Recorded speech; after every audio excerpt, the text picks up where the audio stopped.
You're listening to the Broken Havoc podcast on YouTube, where we discuss everything in and outside of the squared circle. Make sure to like and subscribe for more content, and as the frickin' referee would say, ring that damn bell for more notifications.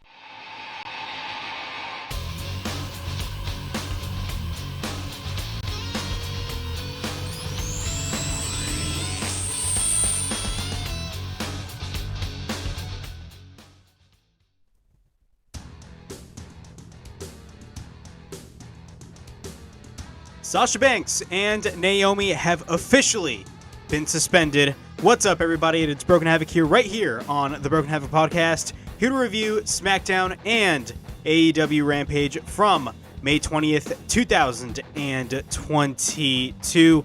We got a lot of things to talk about right here on the podcast. Of course, the big story is Sasha Banks and Naomi have been officially suspended from WWE. Also, they have been stripped of the Women's Tag Team Championships. But overall thoughts on the SmackDown show itself. Really, SmackDown was built on the unification match between RK Bro and the Usos, which, by the way, was a great match. And honestly, SmackDown had a really good ending.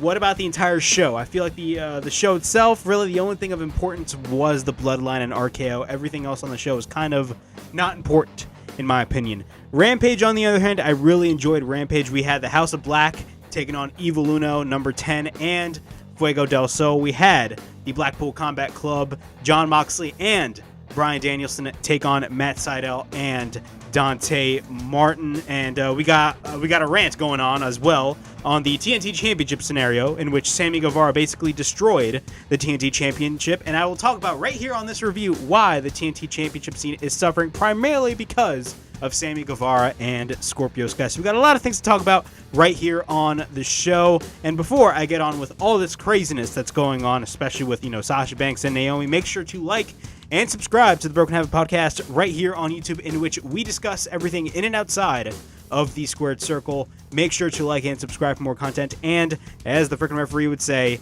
ring that damn bell for more notifications. Also, the Broken Havoc podcast is now available on audio platforms. It's available on Apple Podcasts, Spotify, Anchor, and Google Podcasts. So if you guys want to check out the Broken Havoc podcast in audio format, it's available on those platforms. All right. Let's get into the nitty-gritty of all this craziness that is going on with Sasha Banks and Naomi.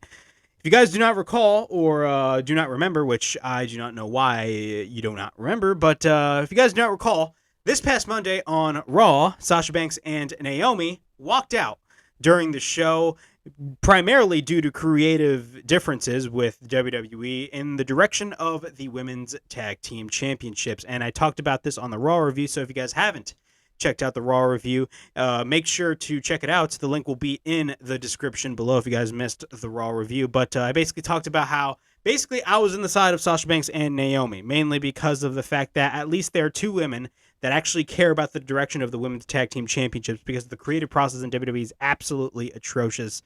That's just my view on things. I genuinely feel like, they had every right to be angry because of the fact that, again, they're Women's Tag Team Champions. Not only that, the whole creative process of the six-pack challenge made absolutely no sense. Why is Nikki ASH? Why is Doudrop a part of the match? They could have easily had a program with Sasha Banks and Naomi, even though in a way it kind of wouldn't have made sense, considering the fact that Doudrop and Nikki ASH, they're just a makeshift tag team out of nowhere with no story whatsoever. At least it gives something for Sasha Banks and Naomi to do. But again, yes, the Women's Tag Team Champions. If you're the Women's Tag Team Champions, you can float around between Raw and SmackDown. But again, Naomi and Sasha Banks are SmackDown talent. So why are they inserted into a match for a number one contender spot for the Raw Women's Championship? That makes no sense whatsoever. And honestly, you cannot fault Sasha Banks and Naomi for basically speaking their mind, because of the fact that, number one, Sasha Banks has been in the WWE for years now. She is one of the reasons why women's wrestling is basically what it is today.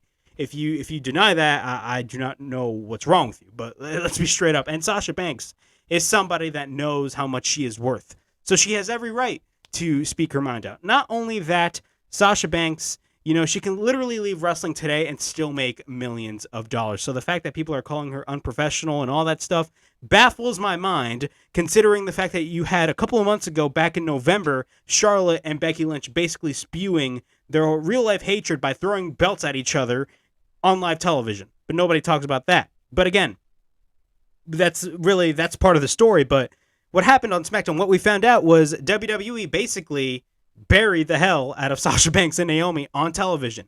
Michael Cole on commentary basically stated that WWE has disappointed millions of fans around the world, in which, I mean, if that's true or not, I mean, that's kind of laughable in my opinion. They disappointed fans all around the world, millions of fans all around the world, which I think it's primarily the opposite. WWE let the fans down like they always do, but they let the fans down, and what happened was that they have stripped Sasha Banks and Naomi from the Women's Tag Team Championships, so they're no longer the Women's Tag Team Champions, and they have officially been suspended. And they stated this on television. They actually stated this on television, and people are actually saying that this thing is a work, which I'm going to address that right here and right now. This whole thing is not a work. And if this is a work, let's be straight up, if this is a work, it's probably going to be known as one of the best works that WWE has done in the modern era, in my opinion.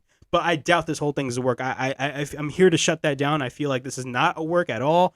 This is 100%, 1,000% real life right here. Sasha Banks and Naomi actually did walk out due to creative differences. Also, it was also reported a couple of days ago that Naomi and Sasha Banks, their contracts are almost up in a couple of months. So does this have a part to do with the situation? Maybe. We do not know. We only have WWE side of the story, in which they spewed BS, which that statement that WWE put out on Sasha Banks and Naomi was absolutely, in my opinion, just pure dumbassery, if that's a word. It was pure dumbassery, mainly because of the fact that I do not believe that Sasha Banks and Naomi had a problem with working with either Nikki ASH or Doudrop. That's just me. I definitely do, you know, from that Twitter, that guy that posted all this information on Twitter, that Adidas Head 88, I believe that's his name on Twitter, that posted all that information on there. I feel like he's telling Sasha Banks and Naomi's side of the story. But again, as I stated on the Raw review, from that Twitter, from literally all those tweets that Adidas dude posted, take that with a grain of salt. But again, it does sound like something WWE would do. Let's be straight up. But again, you know, they have officially suspended Naomi and Sasha Banks, and they stripped them of the Women's Tag Team Championships. And they announced a tournament. Yes, they announced a tournament for the Women's Tag Team Championships, in which I laughed. And I know millions of other people laughed, considering the fact that, the Women's Tag Team Championships right now are currently vacant, and they're going to do a freaking tournament. Like, WWE knows how to do a freaking tournament. Let's be 100% real. Look at the Queen's Crown Tournament. But really, aside from that, the number one question that everybody is asking is, what tag teams? The problem with those Women's Tag Team Championships is the fact that there are no fucking tag teams in the goddamn division. There's no tag teams in the division. They're all makeshift tag teams with no story whatsoever. I actually supported Sasha Banks and Naomi as a tag team because they do have history, but teams like Natalya and Shayna Baszler, Doudrop and Nikki ASH, Carmella and Zelina Vega, there's no story whatsoever. They just they paired those two together for the sake of pairing those two together. There is no real women's tag teams in the women's division. That's the problem with the Women's Tag Team Championships. What are they going to do? Are they going to take teams from NXT? Like, I watch NXT. I don't even watch NXT, so I don't even know what the hell's going on there. NXT doesn't even need Women's Tag Team Championships, considering the fact that the initial rule when they first introduced the WWE Women's Tag Team Championships back in 2019 is the champions can float between Raw, SmackDown, and NXT. Why the hell does NXT need their own Women's Tag Team Championships is baffling to me and beyond. Like, I don't understand. But the problem with this is the Women's Tag Team Champions do not hold any of importance. I've been saying this for the past freaking year now. They hold no importance whatsoever because there is no real Women's Tag Team division on the roster. And WWE, do you honestly think they're going to put enough effort for it? Like, look at the television that you watch now. Has there been any importance with the Women's Tag Team Champions? Has Sasha and Naomi done anything this past month ever since they've done, ever since they won the Women's Tag titles at WrestleMania? They have done absolutely nothing with them. They've been winning and losing basically back and forth on television with Rhea Ripley and Liv Morgan. I don't even recall the matches that they had, but let's be straight up. Like, those Women's Tag Team Championships hold nothing of importance, and WWE is asking you, the viewer, they're asking you, the viewer, to take this whole tournament seriously. I guarantee you. And look, if this happens, I'm going to clip this. I'm going to clip this, and I'm actually going to put it up once the first match of the tournament happens. Watch. Every single match is going to be exactly like the Queen's Crown tournament. Every single women's match is going to be less than 2 minutes. I guarantee you that is going to be the case. Watch. Just watch. The women's tag team tournament is going to hold nothing of importance. So really, why should I take this whole tournament seriously? This is laughable. A tournament for the women's tag team championships. That's laughable. You can call me anti-WWE. I'm a fan of WWE. I want WWE to succeed. But the creative process is pure dog shit. Let's be straight up. And AEW does have their problems too. And look, for everybody saying that, oh my God, Sasha Banks and Naomi are going to go to AEW.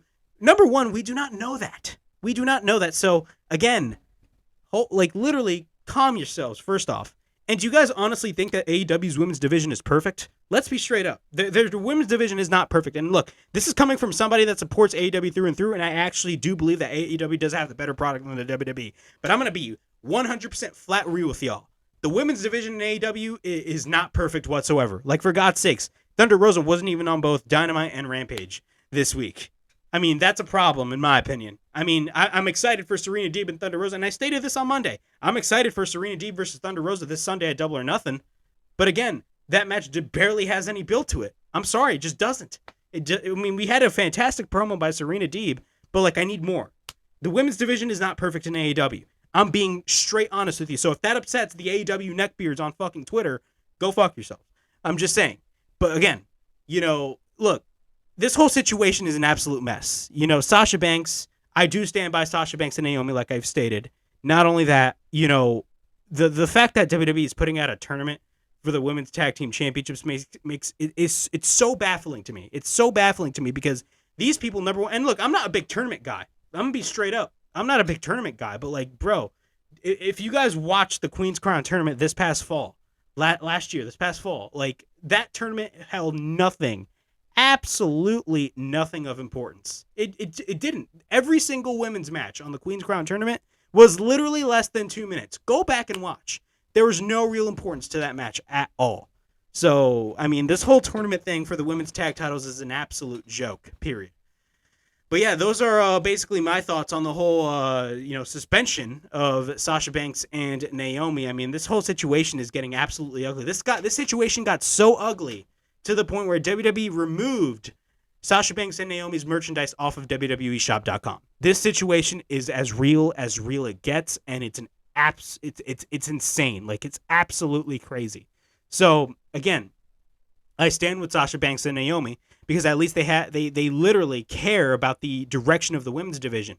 People always say, "Oh my God, just do your job and get paid and all that stuff." Bro, at least, people don't realize this, but Sasha Banks, and Naomi as well, but especially Sasha Banks. Again, Sasha Banks is the type of wrestler that cares about the direction of where it's going. She cares about the creative process. And if you're at the top, you should care about the creative process. If you don't care about the creative process and where the scene is going, where the division is going, then what are you doing here, in my opinion? You have a lot of people that go up top and stay comfortable where they're at and do not want to basically do the job to anybody else. Sasha Banks is the type of person that she will put over another person. And the fact that, first off, you're going to go have Sasha Banks face Ronda Rousey, in which I believe she already put over a couple of years ago, makes no sense. And you want Naomi to face Bianca Belair in a main event match, which, let's be straight up, they're going to lose anyway as the women's tag team champions. And they were going to defend, the next time they were going to make their title defense was up until Money in the Bank, which is in the beginning of July. So really, what's the importance of the championships themselves? So again, I stand by Sasha and Naomi because they at least care about the creative process and they care about the direction of the women's tag team championships. So, if that upsets you, I do not know what to say. That is just my view on things. That's just me. I genuinely believe they actually care, and good on them for actually caring. If I were them, would I have done something different? Would I have walked out? Not really. I would have possibly done something different. But hey, they go by their own beat. Let them do what they want to do. WWE, let's be straight up. WWE has every right to basically do to Sasha Banks and Naomi what they do to people that walk out. let's be straight. WWE has every right to do what they're going to do. You know, as much as I defend Sasha Banks and Naomi, WWE has every right to either, you know, freeze their contracts. Because look, their contracts are coming up. WWE does have the ability to freeze their contracts. So again, you know, as much as I would love Sasha Banks and AEW, just calm down. We do not know where this whole thing is going at. So again, the situation is getting extremely messy. So we got to be patient. Why am I saying we got to be patient? But like, you know, we just got to chill out a bit. Everybody on the internet, chill out a bit. We do not know where the situation is going to go. But again, you know, WWE suspending them on television is kind of, you know, WWE, you know, people always call Sasha Banks and Naomi brats and spoiled and all that stuff. Out of all the people in the women's division I think Sasha Banks is the least spoiled out of everybody. I feel like the most spoiled is both Becky Lynch and Charlotte. Let's be 100% real here. Sasha Banks, if you compare Sasha Banks to Becky Lynch and Charlotte, when it comes to being quote unquote spoiled, the ones that are spoiled is really Becky Lynch and Charlotte. That's all I'm going to say about that. But again, yeah, so those are my thoughts on that. This whole situation is crazy. We're gonna have to see what more that comes out of it, because this whole thing is not over, man. This whole thing is absolutely far from over. But hey, we're gonna have to wait and see. All right, let's get on to SmackDown. SmackDown kicks off with Roman Reigns, the Usos, Paul Heyman, the Bloodline. Of course, the Usos have a big match later on the show, defending their SmackDown Tag Team Championships in a tag team unification match against RK Bro, which, by the way, was a fantastic match in my opinion. It was a great match, and I stated on the Raw review, either one or two things is going to happen. The Usos are going to retain the titles, or not retain the titles. They're going to unify both titles, or, you know, the match is going to end in a DQ. And the match actually ended with the Usos winning the match with the help of Roman Reigns. And SmackDown did have a really, really, really good ending, in my opinion. I really love the ending of SmackDown. But Roman Reigns gets the microphone. He tells Grand Rapids to acknowledge him. We all acknowledge Roman Reigns because he is the best wrestler in the world today. Tonight is a special night because we are not only acknowledging the tribal chief, we are acknowledging the Bloodline. He asks the wise man, Paul Heyman, why? And basically, Paul Heyman gets the microphone and says, ladies and gentlemen, welcome to the single biggest night in the history of tag team wrestling. That's kind of a weird line, considering the fact that WWE absolutely hates tag team wrestling, but when they actually try to do tag team wrestling, they actually do really well. I mean, let's be straight up. I mean, the men's tag team division has problems as well, because, like, really the only tag teams that are really important are RK Bro and the Usos. That's it. You know, you can say, oh, but they got Alpha Academy and Los Authorities. Look, Alpha Academy is entertaining, but they're not important right now. They're in a stupid segment with Ezekiel. And you got Los Authorities, who's an absolutely makeshift tag team for no apparent reason. But that's just me. The only importance on the tag team division is the Usos are an RK Bro and nothing else. But he says that welcome to Paul Heyman. Continues to say, he said, what they have is on the island of relevancy is truth tonight. Roman Reigns is the GOAT. That means he is the greatest of all time. You can take people like Bruno Sammartino, Hulk Hogan, The Rock, John Cena, Stone Cold Steve Austin, and you can stack them all up and they will be smashed and pinned by the GOAT. And then, of course, he puts over Roman Reigns and says, while we sit here in our insecure cheers, we have to acknowledge each and every single night of his life, Roman Reigns defends the position of being the greatest of all time.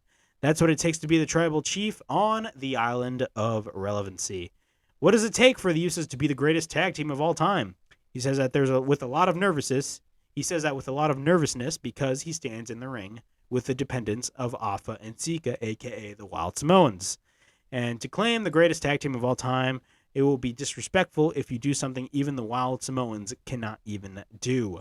Their accomplishment is unifying the Raw and SmackDown Tag Team Champions, be the only tag team ever to be SmackDown Tag Team Champions and Raw Tag Team Champions at the same time, which is definitely false considering the fact that I do believe that The Miz and Carlito were the Raw and SmackDown Tag Team Champions. They both held. Same thing as Jericho, so, like, you know, they're not the only Raw and SmackDown Tag Team Champions, so that's a lie right there.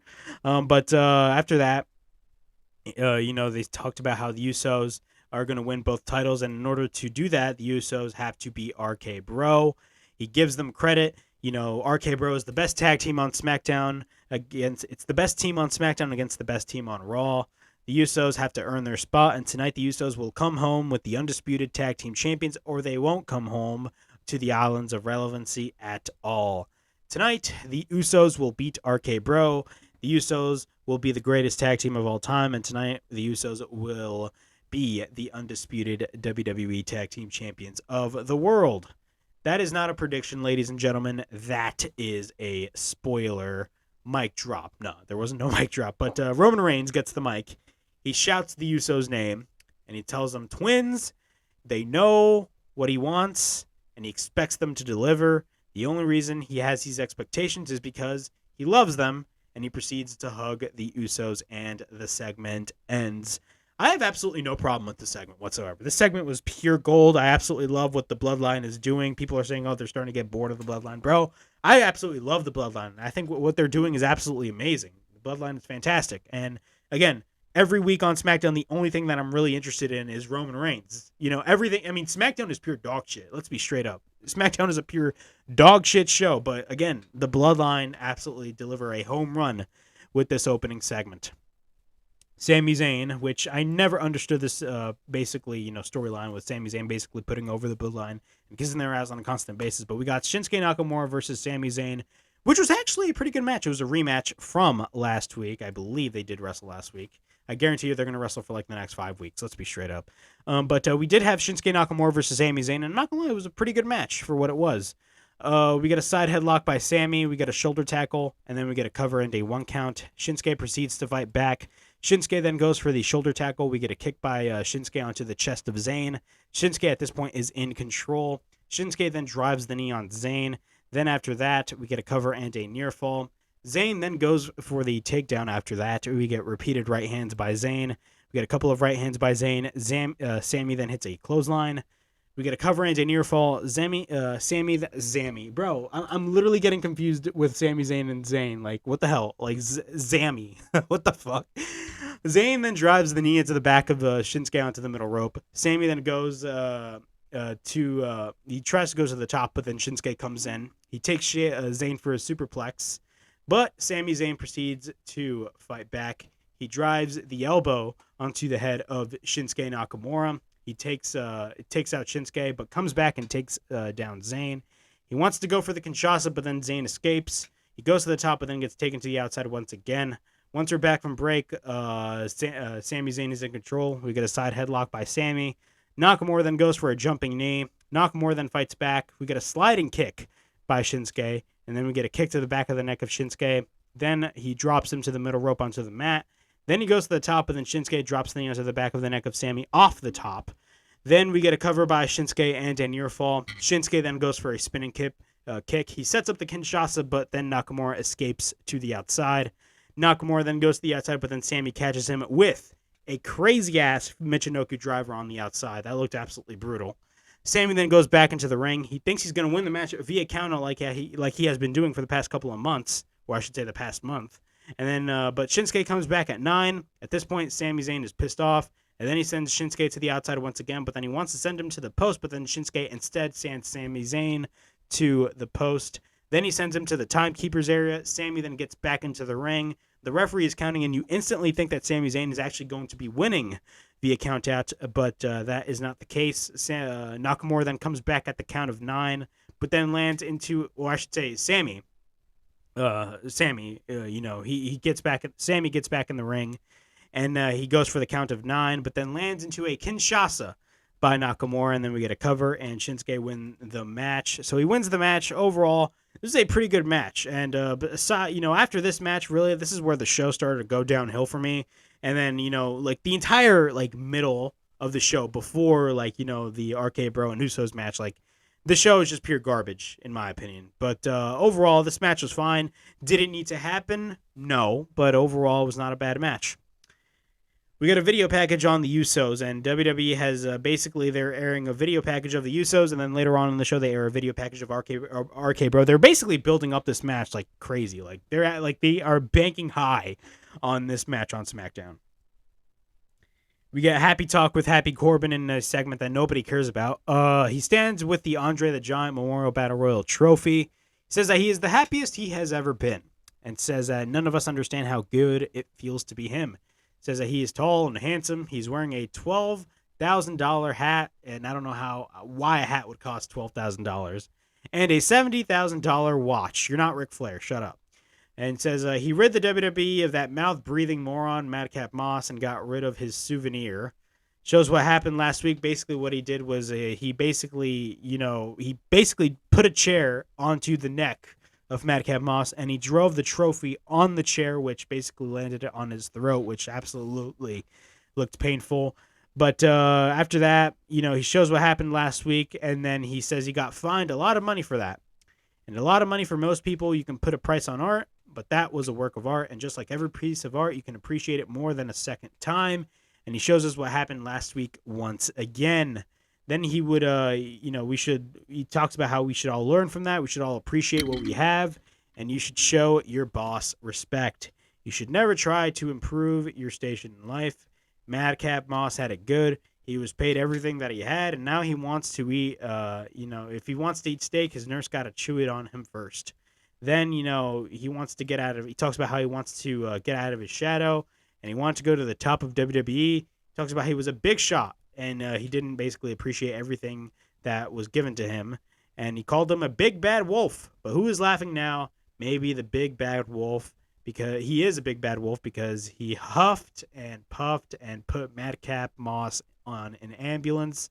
And then, basically after that, what happens is Baron Corbin destroys the Andre the Giant Memorial Battle Royal trophy, and the segment ends. Overall thoughts on the segment, I mean, who cares? Honestly, this whole Baron Corbin, Madcap Moss feud is absolutely atrocious. Nobody cares about this feud. It's a nothing feud, and nobody really cares. Get it off my television set because it holds no purpose on this show.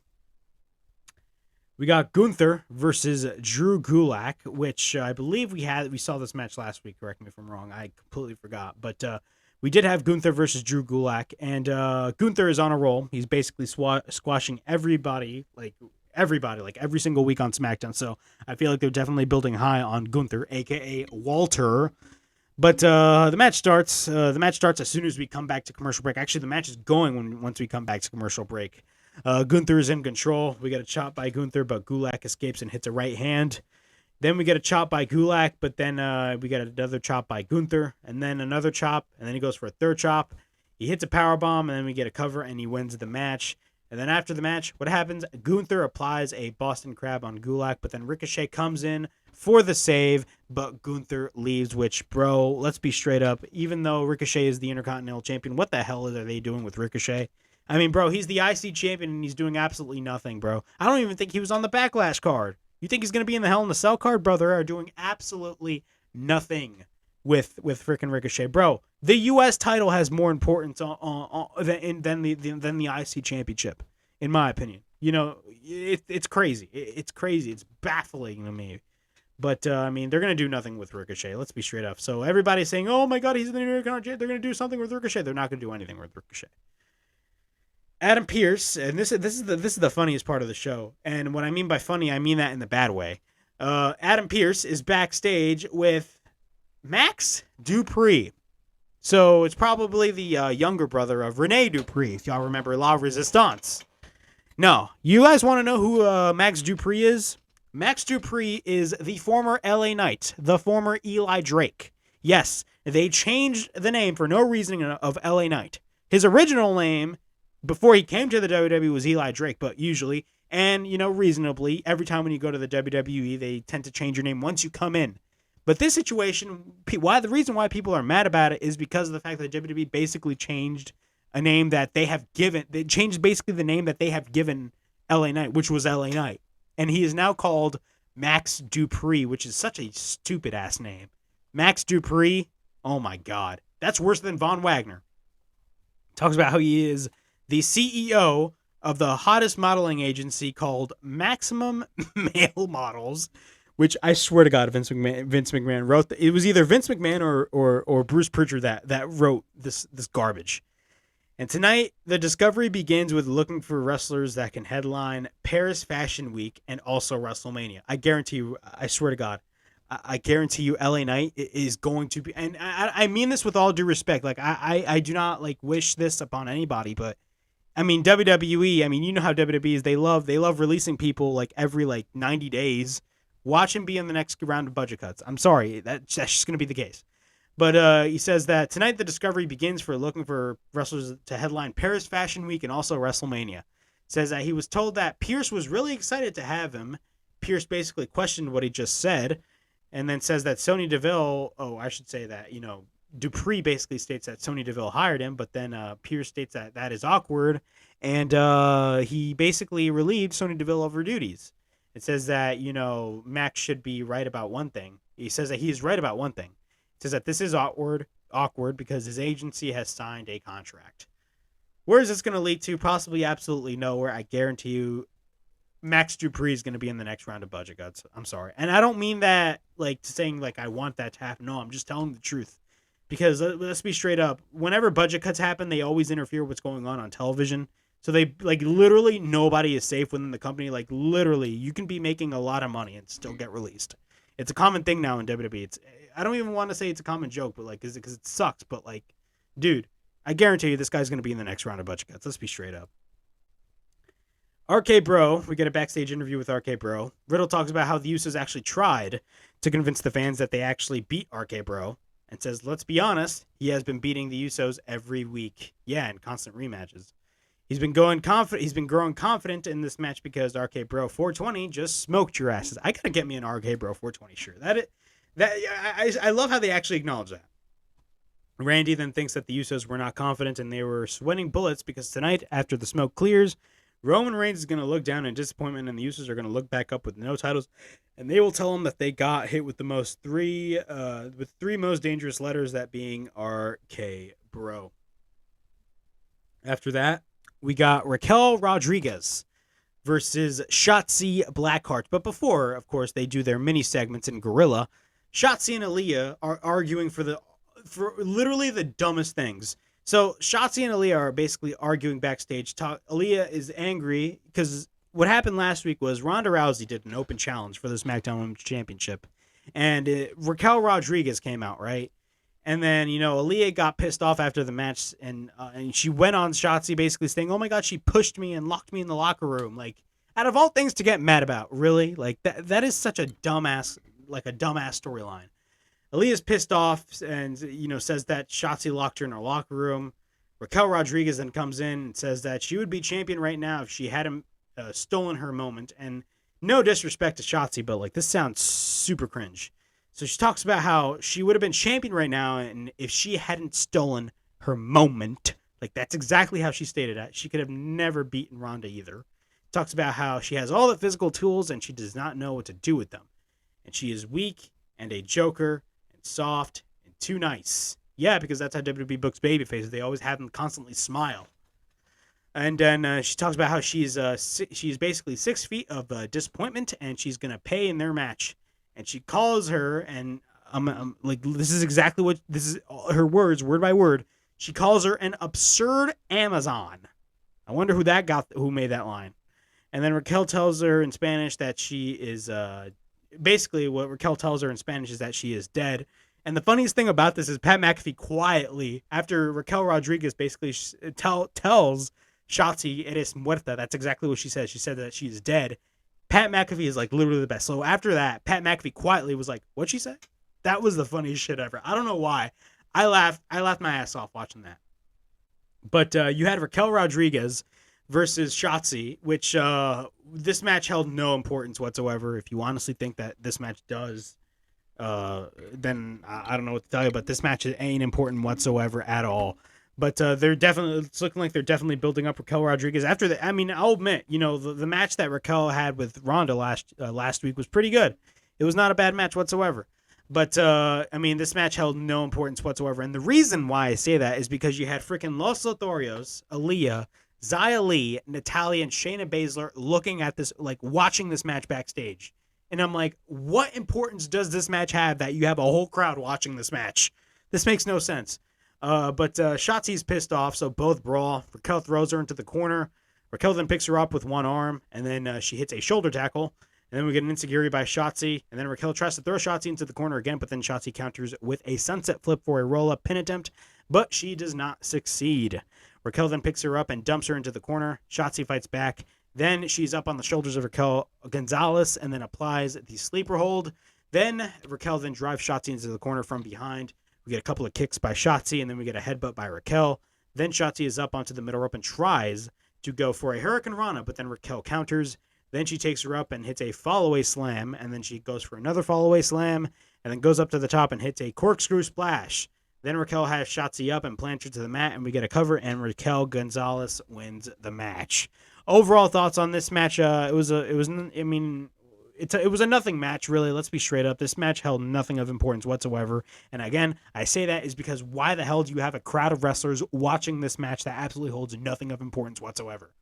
Why? This makes no sense whatsoever. If this was like a major match that everybody was hyped around and you had people, if you were showing wrestlers backstage watching this match, I would totally understand. But nobody, literally nobody, nobody cares about this match. Nobody watching the show cares about this match. This was a match that just happened randomly. Not only that, this match was literally less than 5 minutes. So what was the importance of it whatsoever?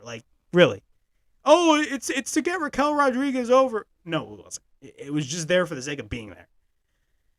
We got Xavier Woods versus Pete Dunne, a.k.a. Butch. This match was pretty short. We got a rolling elbow by Woods. The New Day have been feuding with Sheamus, Rich Holland, and Butch for the past month, and really nobody cares.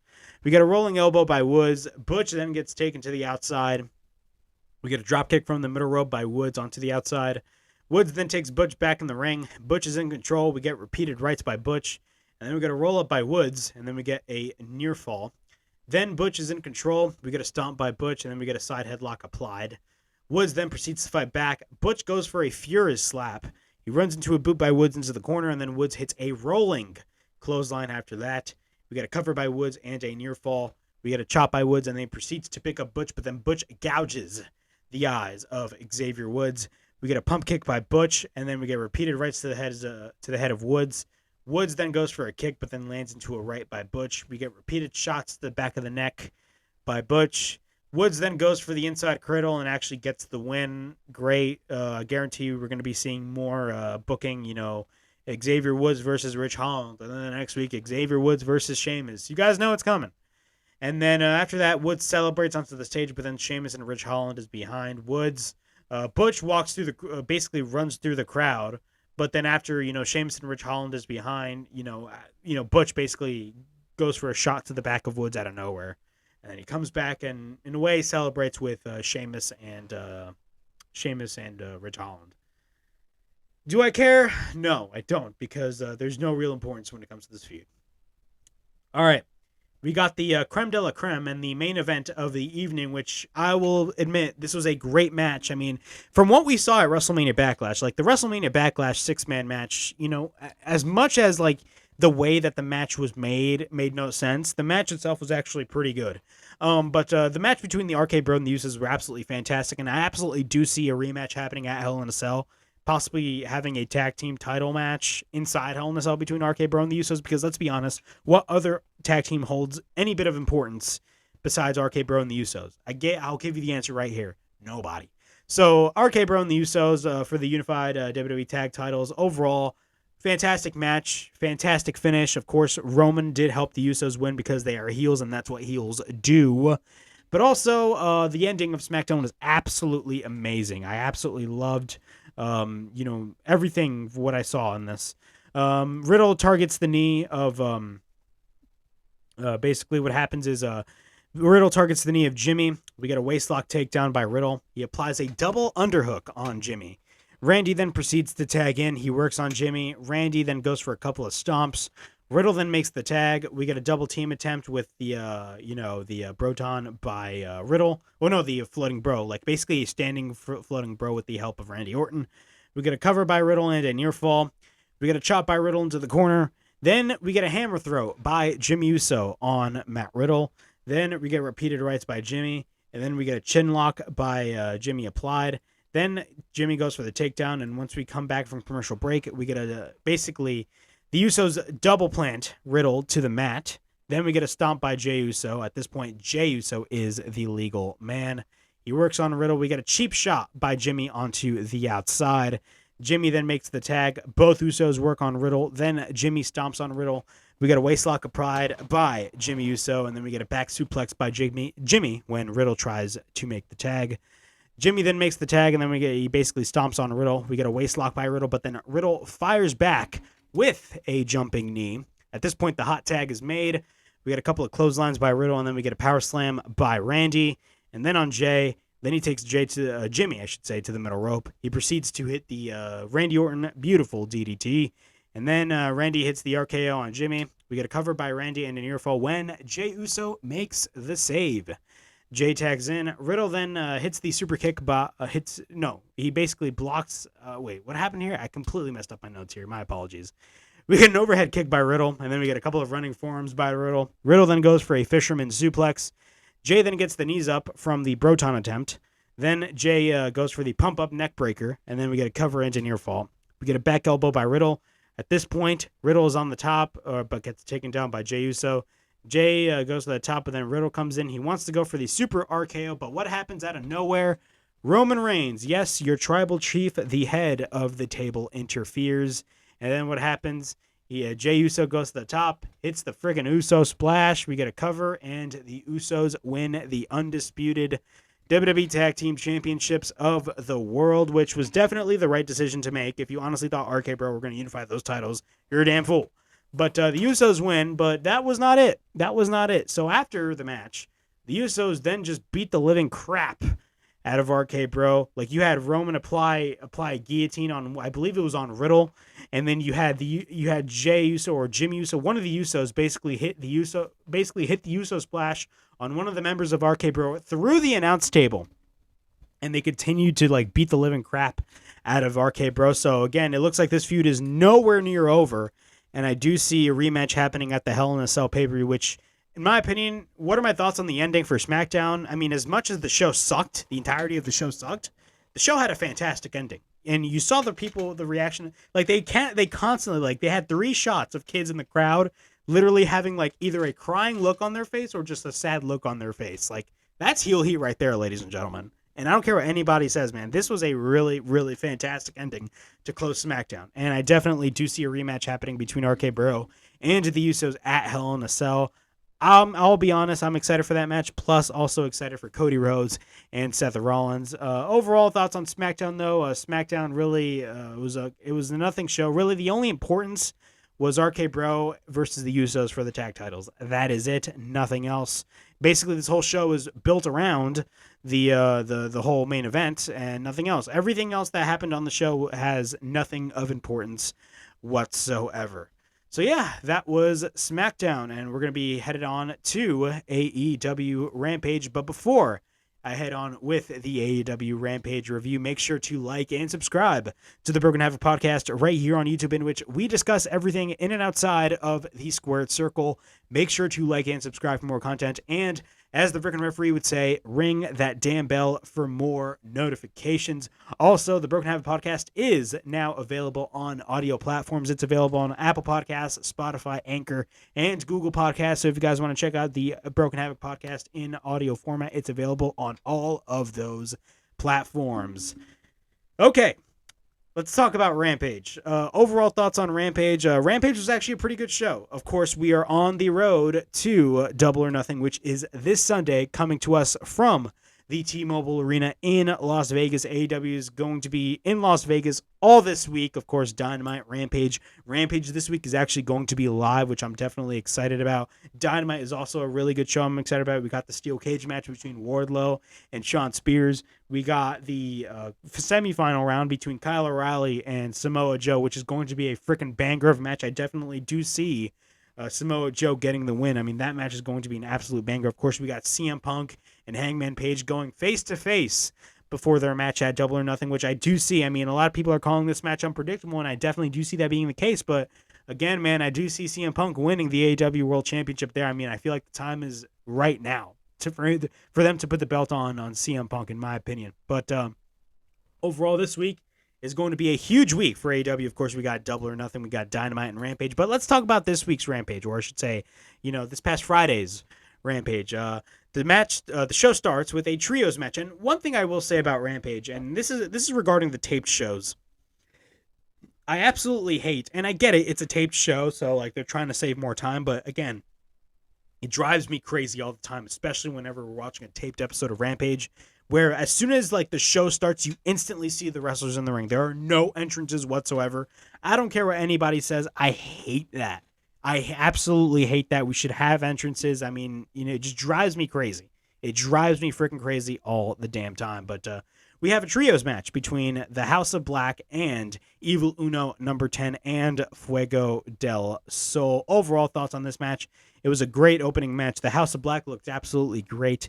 Same thing as Evil Uno and number 10. Great double team by both Evil Uno and number 10. Same as Fuego del Sol. Really, Fuego del Sol didn't as much. I mean, he is feuding with the House of Black in a way, but like really, Fuego del Sol didn't really do a lot in this match, to be quite honest with you. But it was a pretty good match overall. Brody King and Evil Uno lock up. We get a chop by Uno into the corner. Brody King at this point no sells. We get a Hurricane Rana by Uno in which King still lands on his feet and goes to the corner. So we get a chop by Uno, and then we get a shoulder tackle by Brody King. Malachi Black then makes the tag. We get a couple of body shots by Malachi Black. Then Uno fights back with a chop. We get a side headlock by Brody King. Then number 10 makes the tag. We get a double team attempt by both Evil Uno and number 10. We get a splash by Uno into the corner. Then 10 goes for a belly-to-belly suplex. We get a cover and an immediate kick out.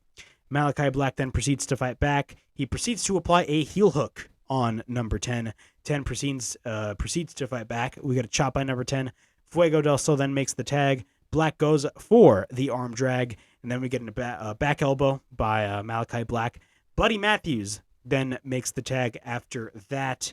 After that, we get a diving double stomp by Buddy Matthews. He proceeds to mock Penta El Zero, in which they are currently feuding with. And then he drives the arm of Fuego del Sol onto the mat, which looked absolutely devastating. Fuego then tags Uno. He fights off the House of Black, and then we get a sweep by Black. So we got this triple team maneuver right here at this point. So we got a sweep by Black. Brody King then goes for a senton. We get a double kick by Matthews and Malachi Black. I love the chemistry that Malachi Black, Brody King, and Buddy Matthews have. It's absolutely amazing. They take out the baby faces onto the apron. At this point, Brody King is the legal man. Then Fuego makes the tag. Then Fuego goes for the gum and gear, but then King fires back with a splash, taking Fuego del Sol to the outside. Once we're back from commercial break, Fuego is fighting back on Buddy Matthews. He hits a standing Spanish fly on Buddy Matthews. The Spanish fly, the move itself is just absolutely awesome. At this point, the hot tag is made. 10 makes the tag. He takes out the whole House of Black. We get a side slam on Buddy Matthews. Brody King then comes back with the waist lock, and then 10 sends Brody King to the outside. We got a double team by 10 and Evil Uno. And then 10 hits a springboard German suplex after that. Uno then goes for the cannonball onto the outside. We get a cover by 10 and a kick out. Then he tries to apply the full Nelson, but then Malachi Black once again escapes. He hits a rising knee. Matthews then comes back in and gets taken out. Then Black applies the knee bar. Then Uno sends Matthews to the guardrail. Uno then comes back and then hits a stomp on Malachi Black. Black then goes for a kick and then sends him to the outside. 10 then goes for the discus lariat after that. At this point, 10 sells his knee. Both Uno and Brody King make the hot tag. Then we get a boot by Uno, but then Uno hits a dropkick onto the knee. We get multiple boots to the face of Brody King, and then he tries to go for a powerbomb, but then King counters into a backdrop. Then King sends 10 to the outside, and then he takes Fuego to Matthews onto the middle rope. Black then hits a moonsault onto the outside, and then Matthews hits a DDT on the ramp on Fuego del Sol. King then goes for the lariat and then hits a Gonzo bomb. I forgot the move that Excalibur stated on commentary, but he hits his finishing move. We get a cover, and the House of Black win the match. Overall thoughts on this match? The match was really good. I absolutely enjoyed the match. Of course, this was made basically for the House of Black to look strong. And I'm going to be honest. I'm going to be 100% real with you here. I really haven't been invested in the House of Black. Yeah, before the whole not the whole Anna Jay thing, before the whole Julia Hart thing, even with the Julia Hart thing, I just did not really care as much about the House of Black, and that's a damn shame because, Malachi Black is absolutely fantastic. But, once they introduced those trios championships, because I feel like, there were those reports that the trios championships have already been made. Once the trios championships are in AEW, House of Black is definitely going to have more of an importance, because right now, without the Trios Championships, really, what is House of Black doing? Yes, I know they're currently feuding with Death Triangle, but aside from that, really, what is House of Black doing? They're doing absolutely nothing. Let's be straight up here.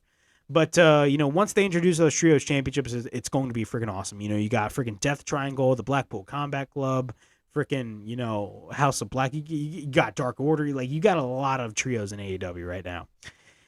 Then after that, Death Triangle come out, and then Penta has an actual tombstone, and then it says it shows the Double or Nothing logo, and it also says House of Black. So we basically got a trios match at Double or Nothing with the House of Black taking on Death Triangle at Double or Nothing, which is going to be a freaking banger of a match. Let's be straight up. That's going to be an awesome ass match. We got the Acclaimed and the Gun Club backstage. Anthony Bowens was injured, and they showed that from AEW Dark Elevation this past Monday. They talk about how, basically what happens is both Colton and Austin and Bowens ask Billy Gunn, and literally, not Bowens, Max Caster. Caster literally calls Billy Gunn daddy, which I'm like, what the hell? And yes, he actually called him daddy. And then he says, Billy Gunn then states that when Bowens gets back, they will throw them a scissor party. Great. We get a backstage interview with FTR, and of course, FTR is the current Ring of Honor and AAA Tag Team Champions. One thing I questioned on Dynamite, and I still question it because, Roppongi Vice did challenge FTR, but on my Dynamite review, I told you guys I did not know if it was going to be happening on Dynamite or at the pay-per-view. It's going to be happening on Dynamite, and I did question this. So AEW booked a tag team match for the AEW World Tag Team titles with Jurassic Express defending the titles against Ricky Starks and Powerhouse Hobbs and Keith Lee and Swerve Strickland. And I asked myself, and I tweeted this out, where the hell is FTR? FTR should be included in that match. Not only that, FTR is literally the hottest tag team in AEW right now. The fact that you're not capitalizing on that and FTR not being involved in the match makes absolutely no sense whatsoever. It drove me crazy. I'm like, bro, why didn't they not put FTR in this match?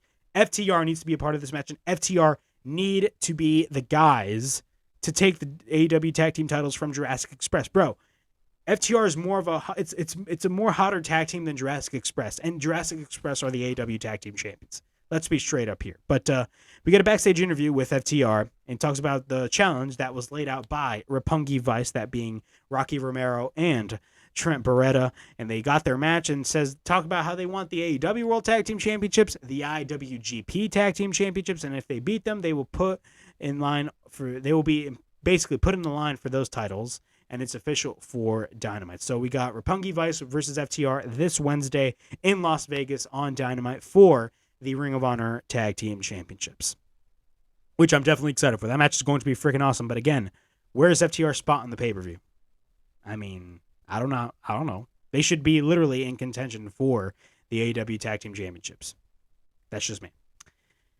Sean Spears and Big Domo, which I believe is the former Killian Dane, we had a match. It was a pretty short match, but Big Domo got a pretty, not big pop, but he got a pop. Sean Spears goes to the outside. Damo then goes back to the outside, but then Spears goes back and hits a kick. Spears then is on the apron and then hits a kick on Damo, but then Damo no-sells it. Then he hits a crossbody onto the apron. Spears then misses a springboard, but then gets picked up by Damo and gets planted to the mat. Damo then hits a senton and then tries to go for the Vader bomb off the top, but then misses.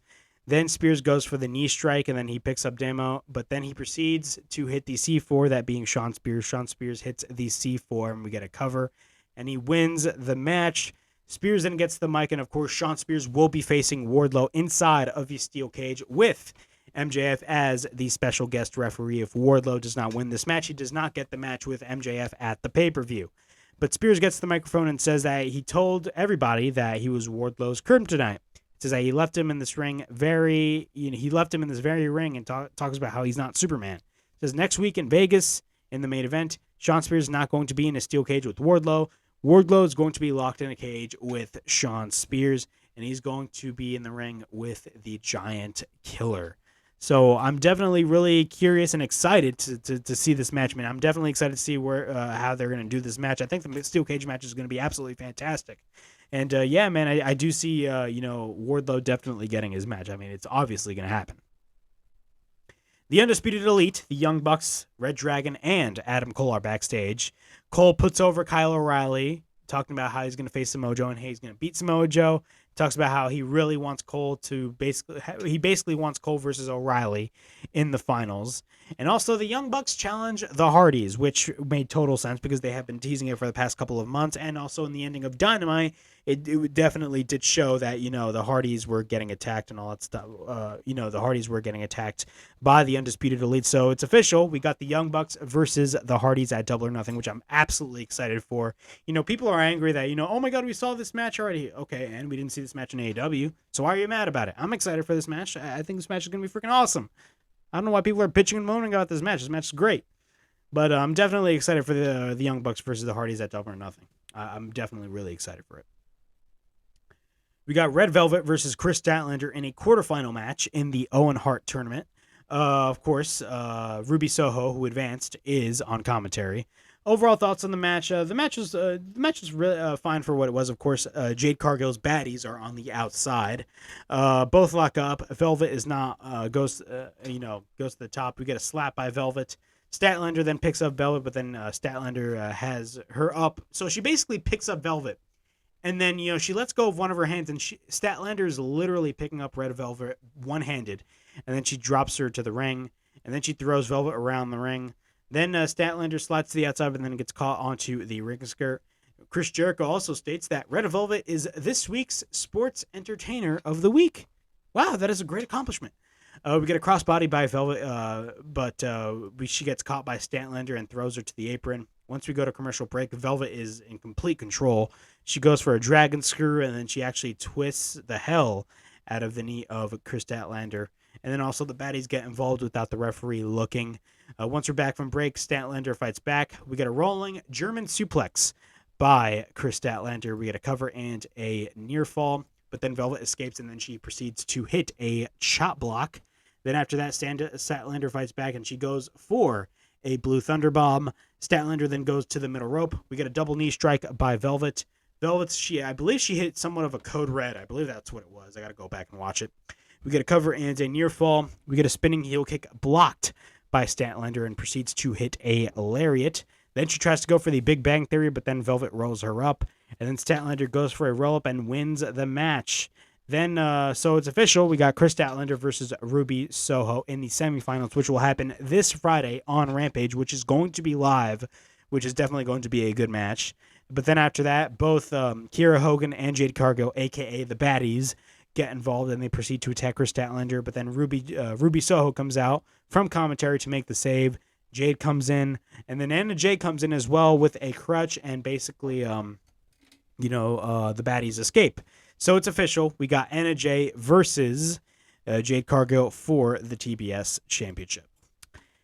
We got a backstage video package of Hook and Danhausen training, same as Tony Nese and Mark Sterling, for their match at the Buy-In at Double or Nothing, which is going to be a pretty entertaining match. But, it was a pretty fun little video package that they had right there. Then we had the Men of the Year, Scorpio Sky and Ethan Page. This segment was weird, and I didn't watch Rampage last week, but I did catch on with the match between Frankie Kazarian and Scorpio Sky for the TNT Championship. It was a good match. I'm be honest, it was a good match, but the ending and the finish was absolutely asinine and really weird to me. The reason why I say that is because of the fact that it just caused a lot of confusion, and it just overall it made no sense. It made no sense. So first off, you have Scorpio Sky, who in a way is kind of being built as a heel, but he's getting a positive reaction constantly from the crowd, mainly because of the fact that everybody hates Sammy Guevara, right?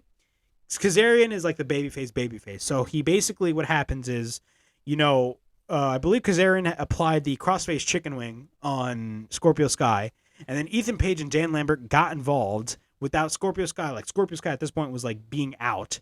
And then, he was literally like fading from the move that Kazarian had on him. And then Ethan Page had the TNT Championship and basically hit Kazarian with the TNT title. And then all of a sudden, you guys all know what happened. Scorpio Sky basically did not know. And then what happens? He hits his finishing maneuver and actually retains the TNT Championship. And then what happens? He swerves everybody. He thought that, he was going to give like Kazarian a handshake, but instead he swerved him and hit him with the TNT Championship. And then all of a sudden, Sammy Guevara and Ty Conti got involved, and Sammy Guevara as soon as he came in, he got booed the hell out of the freaking building. And that ending made absolutely no sense because you still have Sammy Guevara, being treated as a babyface, but he is getting absolutely shit on from the crowd. Like, bro, AEW, Tony Khan, turn this guy heel, please. For God's sakes, man. Just turn him heel. It's not that hard. Turn him heel, please. This thing is getting ridiculous. But so Paige talks about how bad things happen when they come across the men of the year, and also ATT, basically meaning American Top Team. Says that they asked for the inner circle, but they don't exist anymore, which is hilarious. And better yet, they did basically what they did to one of the most quote unquote beloved members of the roster and his girlfriend, and exposed them for the most real life pieces of trash that they really are. And after he stated that, we got a bunch of cheers from the crowd, which is hilarious. And Scorpio Sky gets the microphone and says, speaking of Sammy Guevara, Scorpio Sky is taking something that they, talking about something that they don't do. He calls out Sammy with his belt. Sammy has his TNT Championship. Forgot to mention that. He basically called out Sammy, or he will come back there and basically bear him just like he did SCU. And then Sammy and Ty are on the Titantron, and basically what happens is they're on the parking lot, and they have the TNT Championship there, and what do? They smash the belt like a motherfucker. They literally smash the belt with a freaking hammer. So they smash the TNT Championship, and then Kazarian comes in, which makes no sense either. And then, the boos that you hear from the crowd is hilarious, and he smashes the TNT Championship as well. I mean, again, turn Sammy Guevara heel, please. Like, seriously, it's not that hard. Turn him heel, for God's sakes. Oh my God, bro. Like, and the funniest thing about this is, like, you hear the crowd literally booing the hell out of them. Like, they're booing the hell out of not only Sammy and Ty, but also now Kazarian. And they're all being treated creatively as baby faces. Bro, like, it all started last week. Like, last week, the ending of last week's Rampage made no sense whatsoever, and this week makes no sense. Literally, everybody is supporting Scorpio Sky, Ethan Page, and Dan Lambert, and nobody is supporting Kazarian, Ty Conti, and Sammy Guevara. I'm just telling the truth. We got the baddies backstage. Jade is pissed. Of course, she always tells Tony Schiavone, cut the shit, Tony, which I absolutely love. And she challenges Anna Jay at Double or Nothing, which will be a pretty good match. We got Bryan Danielson and Jon Moxley from the Blackpool Combat Club taking on Dante Martin and Matt Sydal. Overall thoughts on this match?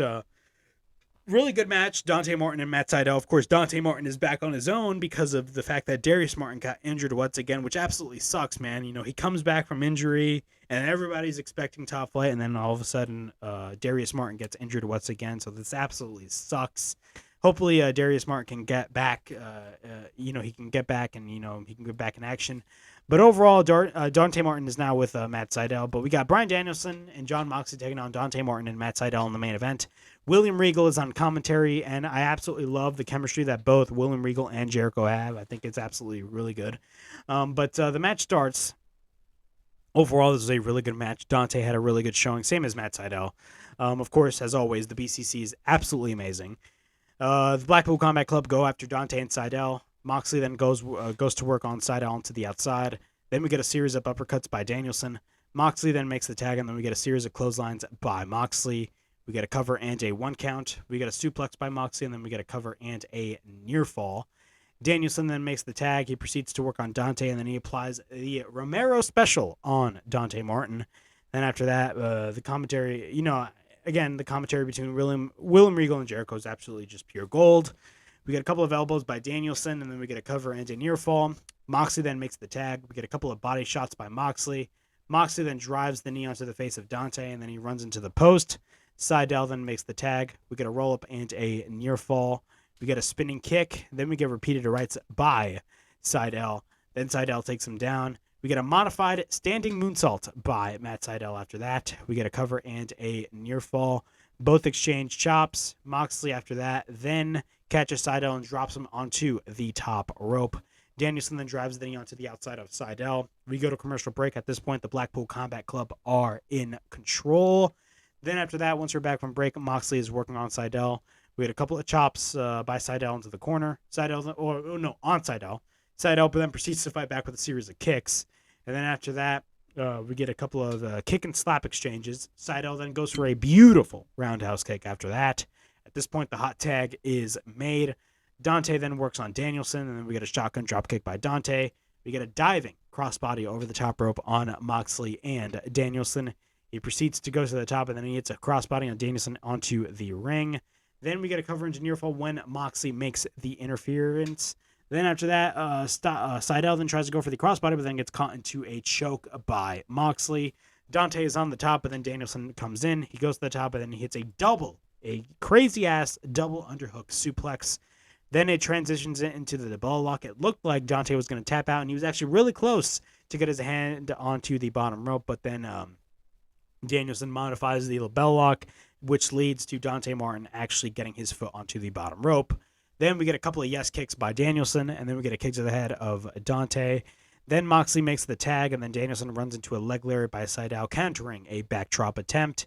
Then Dante and Sydal go for a double kick, and then we get a shotgun drop kick by Dante. Sydal then goes to the top, and then he proceeds to hit a crazy-ass Meteora on Danielson on the apron. And then Dante hits the nosedive. We get a cover and a near fall when Moxley makes the save. And then Moxley then takes Dante, but then Dante proceeds to fight back. And then he tries to go for the Poison Rana, but then Moxley reverses. But then Dante proceeds to roll him up after that. Then we get a kick by Dante, and then he proceeds to go to the top. Then after that, basically what happens is he proceeds to miss a drop kick. Moxley then hits a pile driver. We get a cover and another kick out. Moxley then takes Dante and hits a couple of elbows. Danielson then applies a sleeper hold. The BCC both take out Dante and Sydal.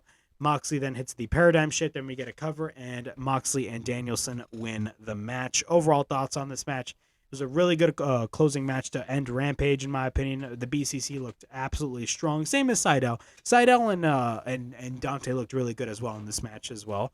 But overall, it was a great match. I loved the match for what it was. Again, the chemistry between William Regal and Jericho on commentary was absolutely great. Just hearing them argue is just great. And, it's just great. I love hearing William Regal on commentary because he really brings a sense of enthusiasm to the show. I mean, I'm not saying that the show doesn't have enthusiasm because it really does. But, the type of enthusiasm that William Regal has, it's nothing like I've ever seen before. I really love the way William Regal speaks on the microphone. That's just me. But yeah, after that, Jericho and the JAS attack Danielson and Moxley. A brawl proceeds to basically breaks loose. And then Danielson this was actually leaked on Wednesday. Danielson actually had his leg caught in between the ring and the ramp, which a lot of people were definitely scared about. But Danielson was able to manage to walk out. And then the brawl continued. And the show ends. Overall thoughts on Rampage. Rampage was actually a pretty good show for what it was. Overall, it was a pretty good show. I'm definitely excited for this week. We got Dynamite, Rampage, and of course we got Double or Nothing. So be on the lookout. I'm going to be uploading a Double or Nothing predictions video, possibly maybe near the end of this week. But so keep an eye on the Double or Nothing predictions. But overall thoughts on SmackDown and Rampage. SmackDown was an show. Really, the only thing that was important was RK Bro versus Usos, and Rampage. Overall thoughts, I enjoyed the show for what it was, and we had great wrestling on the show. But yeah, that was my AEW Dynamite, or not AEW Dynamite, AEW Rampage and WWE SmackDown reviews from you guys. Please like and subscribe, comment down below, push that bell for notifications, and be on the lookout for more videos right here on the Broken Havoc podcast. And as always, it is Broken Havoc, signing out.